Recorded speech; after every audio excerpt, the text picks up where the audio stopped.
affect the delivery of critical government services, while borrowing the whole amount in full will occasion a fiscal deficit by a margin that would have significant repercussions on many sectors, including our exchange rates and interest rates.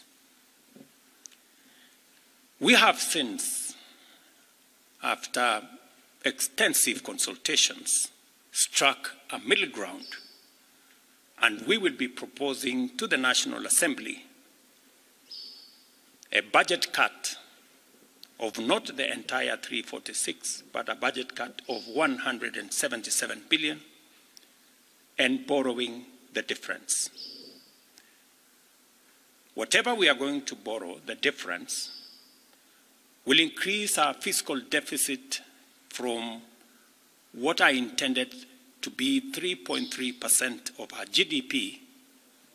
It will now go up to 4.6% of GDP, still lower than last year, and will be used to fund some of our critical government services. We will use the money that we will borrow to protect funding for some of the critical areas that the people of Kenya have asked me to protect. They include hiring of junior secondary school teachers and medical interns, funding the milk stabilization program for our dairy farmers,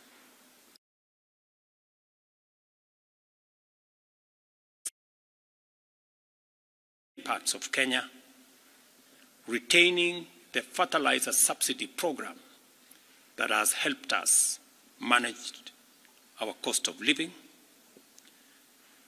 settling the debt owed to farmers in our coffee sector, capitalizing the coffee cherry fund to support our farmers in that sector, enabling public-owned sugar mills to pay outstanding debts to sugarcane farmers for their deliveries, additional funding for higher education, new funding model that was in our plan will now receive additional funding, settling arrears owed to counties, settling arrears for NGCDF, and settling arrears for our pensions. Accordingly, in keeping with the enhanced austerity measures we have committed to implement and align government expenditures within the budgetary implications of the withdrawal of the Finance Bill 2024, the following actions shall be taken with immediate effect towards the realization of the new budget.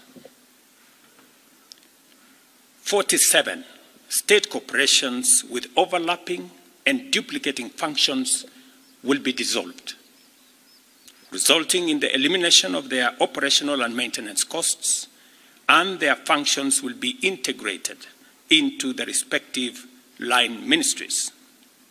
Staff currently employed by the affected corporations will be transferred to ministries and other state agencies within government. The decision to fill the position of Chief Administrative Secretaries is hereby suspended. The number of advisors in government shall be reduced by 50% within the public service with immediate effect. Budget lines providing for the operations of the Office of the First Lady, the spouse of the Deputy President, and the Prime Cabinet Secretary will be removed.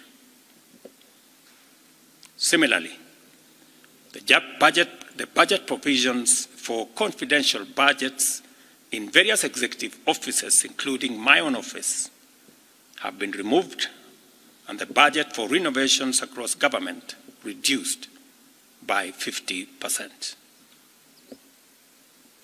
Henceforth, public servants who attain the retirement age of 60 shall be required to immediately proceed on retirement with no extensions to their tenure of service whatsoever. The purchase of new motor vehicles by the government is suspended for 12 months, except for security agencies, while a new policy on transport for public officers will be developed. All non-essential travel by state and public officers is hereby suspended. No state officer or public servant shall participate in public contributions or harambees going forward.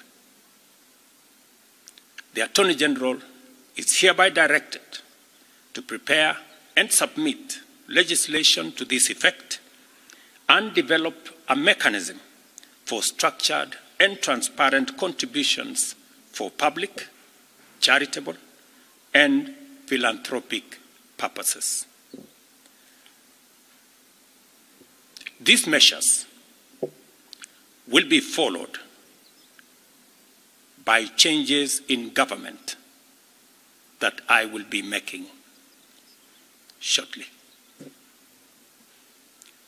We are determined to carry out this and other interventions to improve the quality, efficiency, and transparency in serving the people of Kenya and ensure that citizens receive maximum value for their resources from a public sector that prioritizes their welfare. I believe these changes will set out our country on a trajectory towards economic transformation, enabling us to achieve the strategic objectives of the bottom-up economic transformation and deliver our commitment to radically enhance opportunities for all Kenyans and transform our country. Thank you very much. God bless you, and God bless our great country, Kenya.